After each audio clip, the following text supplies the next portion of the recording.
ओम गण गणपते नमः। मैं अनु बजाज, ज्योतिष एडवाइज़र, आध्यात्मिक इच्छा पूर्ति यात्रा में शिव महापुराण की कथा की सीरीज में प्रथम खंड में 22वां अध्याय सुन रहे हैं। भाग ए।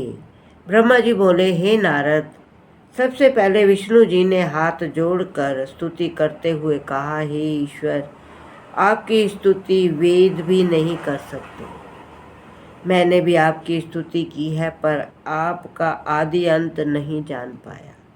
इस प्रकार देवता, उपदेवता, गण आदि सब ने अपनी अपनी बुद्धि के अनुसार अत्यंत विस्तार पूर्वक स्तुति की। सबने खड़े होकर एक स्वर से प्रसन्नता प्रकट की। तब शिव जी सबकी प्रीति देखकर अत्यंत प्रसन्न हुए। शंकर जी ये देखकर अति प्रसन्न होकर बोले, तुम सब लोगों की जो भी इच्छा हो उसे प्रकट करो, मैं उसकी पूर्ति करूँगा। ये सुनकर सब हाथ जोड़कर बोले, हे प्रभु, आपके वचनों से ही हम तृप्त हो गए, हमारे सब कलेश दूर हो गए। इसके अतिरिक्त अब कौन सी वस्तु है जिसको हम आपसे मांगे? आपसे क्या छिपा है?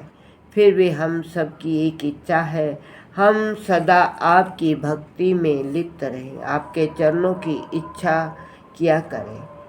हमको कोई भय नहीं हो और आप हमारे सब अपराध क्षमा करें।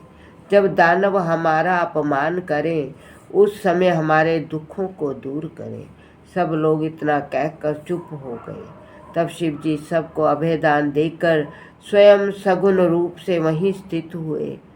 फिर सबको समझाकर वहाँ से विदा ले केवल मुझको तथा विष्णु को पास बुलाकर उन्होंने ये कहा, तुम दोनों ही हमारे शरीर हो तथा संसार की उत्पत्ति कर तुम ही पालन करते हो।